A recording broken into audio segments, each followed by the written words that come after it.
In this video, we're going to talk about how we sketch parabolas and find the vertex. So let's get right into an example.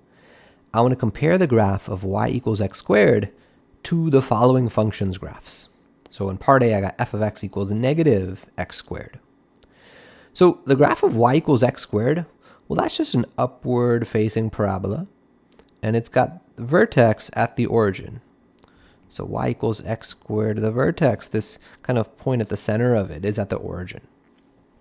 And you may remember from algebra class that, okay, if I take a function and I multiply it by negative, it's going to flip it across the x-axis. So this whole parabola will get flipped downwards.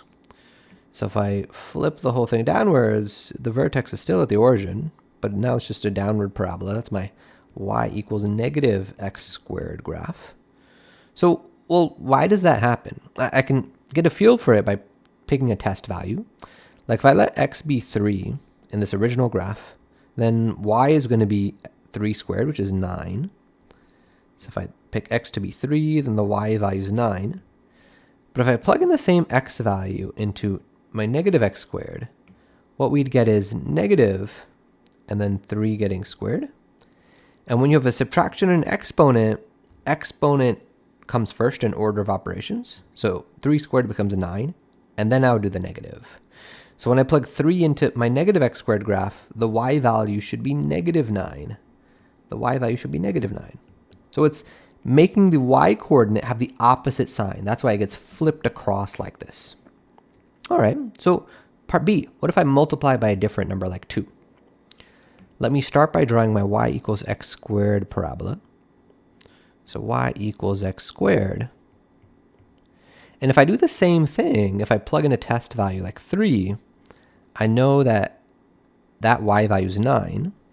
But now if I were to plug that into x squared getting multiplied by 2, now I would get 9 times 2. So this is doubling. It's going to double the y value. Now the y value is going to be somewhere up here, 18. So this is going to overall stretch the graph. So the whole thing gets scaled kind of vertically like this. So now it's going, this y value is doubling, and that makes the whole parabola rise faster. So overall, what happened here is we scaled the parabola vertically.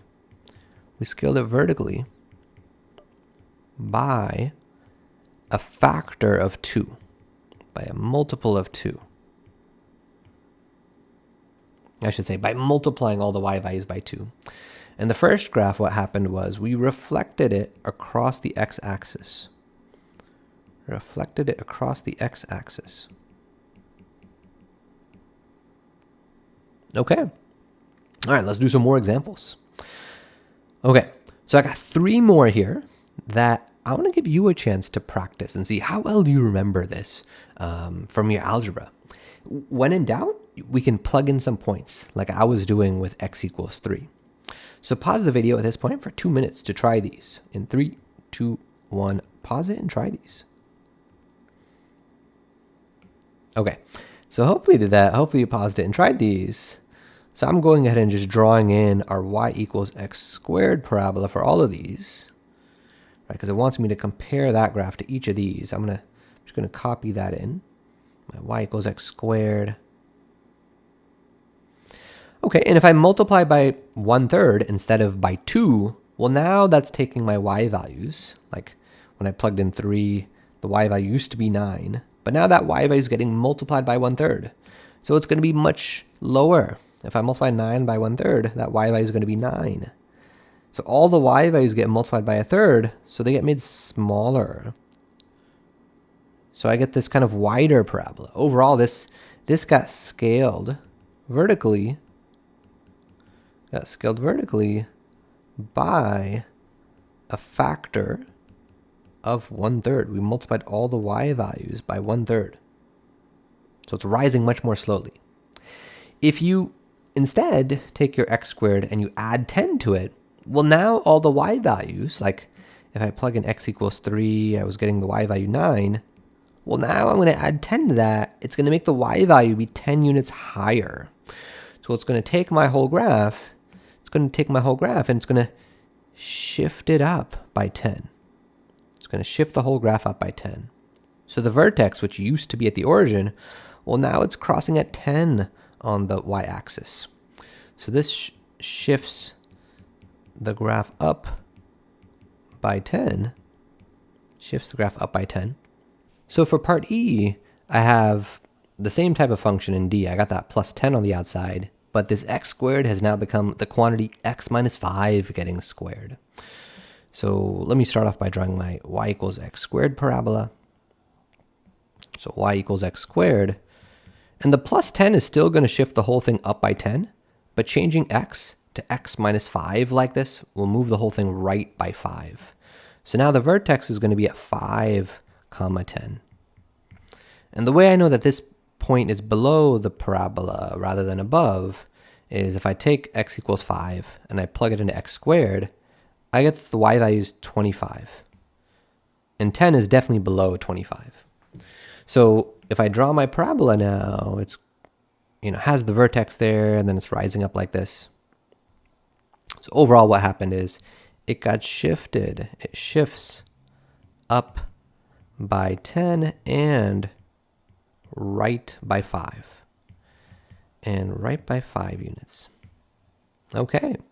And one of the things that's nice about this particular form is this is in what's called vertex form for a quadratic.